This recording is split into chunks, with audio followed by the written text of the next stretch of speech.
దక్షిణాది రాష్ట్రాలకు నిధుల పంపిణీ విషయంలో అన్యాయం జరుగుతోందన్నారు డిప్యూటీ సీఎం బట్టి విక్రమార్క. వాటాకు తగినట్లుగా కేటాయింపులు జరగడం లేదని ఆందోళన వ్యక్తం చేశారు. జీఎస్టీ స్లాబుల సరళీకరణ మంచిదే అయినా రాష్ట్రాల ఆదాయం తగ్గకుండా చర్యలు తీసుకోవాలని కేంద్రాన్ని కోరారు. పన్ను స్లాబుల సవరణ, రేట్ల మార్పులపై GST council group of ministers ను ఏర్పాటు చేసిందని తెలిపారు. ఇప్పటి వరకు రాష్ట్రాలు 14% వృద్ధి రేటు సాధించలేదని, వార్షిక వృద్ధి కేవలం 8 నుంచి 9% ఉన్నట్లు చెప్పారు బట్టి. యూరియాతో బీజేపీ నేతలు రాజకీయాలు చేస్తున్నారని ఆరోపించారు మంత్రి తుమ్మల నాగేశ్వరరావు. జీవితంలో ఎప్పుడూ యూరియా చూడని నేతలు కూడా ప్రభుత్వంపై విమర్శలు చేస్తున్నారంటూ ఫైర్ అయ్యారు. శవాలపై పేలాలు ఏరుకునేలా బీజేపీ నేతలు వ్యవహరిస్తున్నారని విమర్శించారు.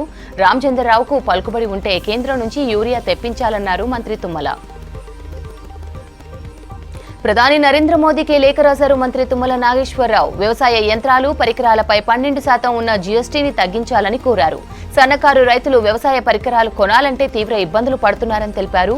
రైతులు ఆధునిక సాగు పద్ధతులు పాటించేలా కేంద్రం సహకరించాలన్నారు మంత్రి తుమ్మల. అలాగే యూరియా స్టాక్ సరఫరాపై ప్రణాళికలు సిద్ధం చేయాలని అధికారులను ఆదేశించారు మంత్రి తుమ్మల. యూరియాపై బీఆర్ఎస్, బీజేపీ తప్పుడు ప్రచారం చేస్తున్నాయన్నారు మంత్రి పొన్నం ప్రభాకర్. రైతుల్లో లేని అపోహలు కలిగిస్తున్నారంటూ ఫైర్ అయ్యారు. తెలంగాణ ప్రభుత్వాన్ని బద్నాం చేయడానికి కేంద్రం కుట్రలు చేస్తోందని చెప్పారు. యూరియా సప్లై బాధ్యత కేంద్రానిదే అయినా బీజేపీ నేతలు రాష్ట్ర ప్రభుత్వాన్ని టార్గెట్ చేయడం సరికాదన్నారు మంత్రి Ponnam. BRS working president KTR కు మైండ్ పనిచేయడం లేదని విమర్శించారు మంత్రి సీతక్క. కాంగ్రెస్ పార్టీని థర్డ్ గ్రేడ్ అనడం కేటీఆర్ అహంకారానికి నిదర్శనమన్నారు. అసలు థర్డ్ గ్రేడ్ అంటే ఏమిటో కేటీఆర్ చెప్పాలని డిమాండ్ చేశారు. ఇంట్లో సమస్యలతో మైండ్ పనిచేయక ఏదేదో మాట్లాడుతున్నారని ఎద్దేవా చేశారు. సొంత చెల్లెలే కేటీఆర్ మీద లేఖ రాసిందన్నారు. ఉపరాష్ట్రపతి ఎన్నికపై డొంక తిరుగుడు మాటలు ఎందుకని ప్రశ్నించారు సీతక్క. అధికారం లేకపోవడంతో బీఆర్ఎస్ వర్కింగ్ ప్రెసిడెంట్ కేటీఆర్ మతి భ్రమించిందన్నారు మంత్రి కొండా సురేఖ. ఏం మాట్లాడుతున్నాడో కూడా అతనికి తెలియడం లేదని విమర్శించారు.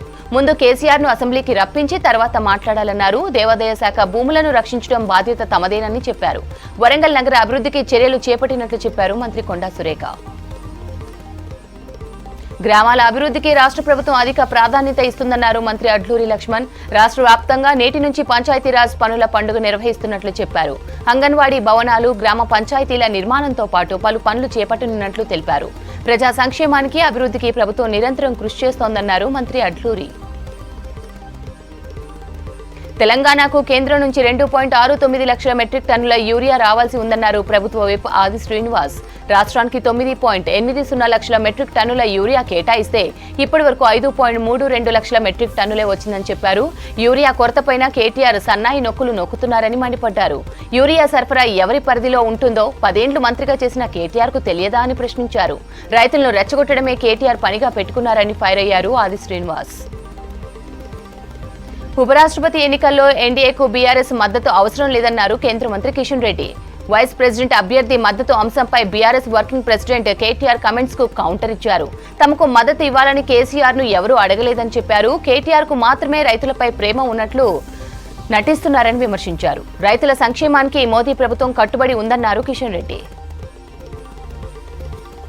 ఇండియా కూటమి ఉపరాష్ట్రపతి అభ్యర్థిగా నామినేషన్ దాఖలు చేశారు justice B Sudarshan Reddy. Rajya Sabha secretary general Pramod మోదీకి నామినేషన్ పత్రాలు అందజేశారు. నామినేషన్ కార్యక్రమంలో ఏఐసీసీ చీఫ్ మల్లికార్జున్ ఖర్గే, కాంగ్రెస్ అగ్రనేతలు సోనియా, రాహుల్ గాంధీ పాల్గొన్నారు. అలాగే ఇండియా కూటమిలో కీలక నేతలతో పాటు ఎంపీలు పెద్ద సంఖ్యలో హాజరయ్యారు.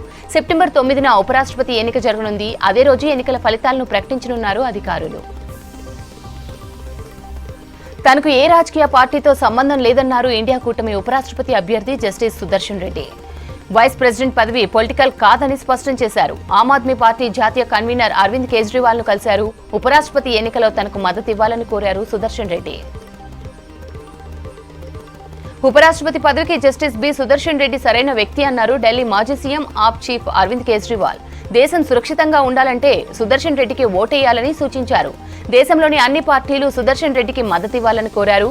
సుదర్శన్ రెడ్డి ఎంపిక తెలుగుతో ప్రజలు గర్వపడాలన్నారు. అలాగే ముందస్తుగా జస్టిస్ కి కంగ్రాచులేషన్స్ చెప్పారు అరవింద్ కేజ్రీవాల్. పార్లమెంటు ఉభయ సభలు నిరవధికంగా వాయిదా పడ్డాయి. నెల రోజుల పాటు కొనసాగిన వర్షాకాల సమావేశాల్లో పలు కీలక బిల్లులకు ఆమోదం లభించింది. ఈ సమావేశంలో 14 బిల్లులు కేంద్రం ప్రవేశపెట్టిందన్నారు స్పీకర్ ఓం బిర్లా. మొత్తం 12 బిల్లులు ఆమోదించబడ్డాయని తెలిపారు. ఆపరేషన్ సింధూర్పై 2 రోజుల ప్రత్యేక చర్చ జరిగిందని తెలిపారు. సభలో విపక్ష ఎంపీల ఆందోళనలతో చాలా సమయం వృధా అయిందన్నారు స్పీకర్. ఆన్లైన్ గేమింగ్ బిల్లుకు పార్లమెంట్ ఆమోదం తెలిపింది. కేంద్ర మంత్రి అశ్విని వైష్ణవ్ బిల్లును రాజ్యసభలో ప్రవేశపెట్టారు. అదే టైంలో ఎస్ఐఆర్ పై చర్చకు విపక్షాలు పట్టుబట్టాయి. దీంతో విపక్షాల ఆందోళనల మధ్యే బిల్లు పాస్ అయినట్లు ప్రకటించారు సభ అధ్యక్షులు. ఎలాంటి చర్చ లేకుండానే బిల్లుకు గ్రీన్ సిగ్నల్ ఇచ్చారు. ఇప్పటికే లోక్సభ ఆమోదం పొందడంతో బిల్లును రాష్ట్రపతి ఆమోదానికి పంపనుంది సర్కార్.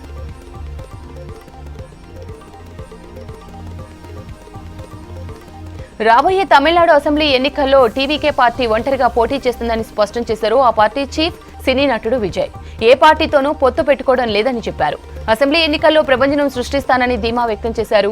డీఎంకే టీవీకే మధ్య ప్రధాన పోటీ ఉంటుందని చెప్పారు. తమ భావాజాల శత్రువు బీజేపీ, రాజకీయ విరోధి బీజేపీ అని స్పష్టం చేశారు విజయ్. తనను ఎంత విమర్శిస్తే అంత ఎత్తుకు ఎదుగుతానని చెప్పారు. తాను మదురై ఈస్ట్ నుంచి పోటీ చేస్తున్నట్లు చెప్పారు టీవీకే చీఫ్ విజయ్.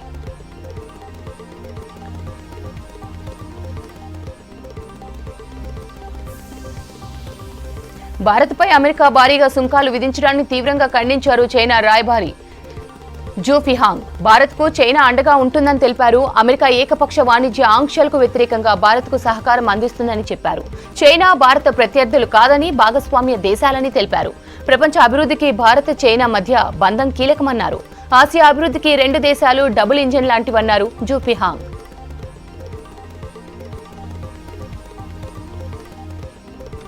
టాలీవుడ్ లో సినీ కార్మికులు, నిర్మాతల మధ్య నెలకొన్న వివాదానికి శుభం కార్డు పడింది. లేబర్ కమిషనర్ మధ్య వర్తిత్వంతో చర్చలు ఫలించాయి. కార్మికులకు 22.5% వేతన పెంపునకు ఒప్పుకున్నారు నిర్మాతలు. దశల వారీగా 3 ఏళ్లలో పెంచనున్నట్లు తెలిపారు.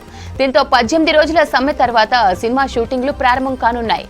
సమస్య పరిష్కారానికి కృషి చేసిన సీఎం రేవంత్ కు థ్యాంక్స్ చెప్పారు సినీ కార్మికులు, నిర్మాతలు.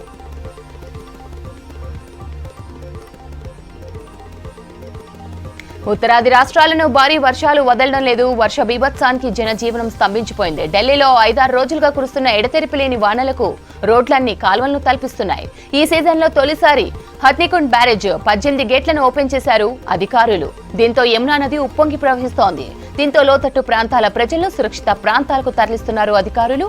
ప్రస్తుతం నదిలో 205 మీటర్లకు పైనే వరద ప్రవాహం కొనసాగుతోంది.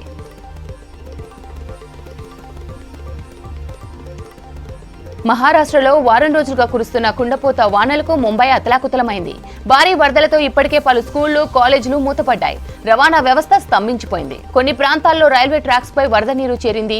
అటు ఎడతెరిపి లేని వర్షాలతో విమాన రాకపోకలు ఆలస్యమయ్యాయి. మరోవైపు ప్రభుత్వ ఉద్యోగుల సెలవులు రద్దు చేసింది మహారాష్ట్ర ప్రభుత్వం. ప్రైవేటు ఉద్యోగులకు వర్క్ ఫ్రం హోం చేయడానికి అనుమతి ఇవ్వాలని ప్రైవేట్ ఆఫీసులకు సూచించింది.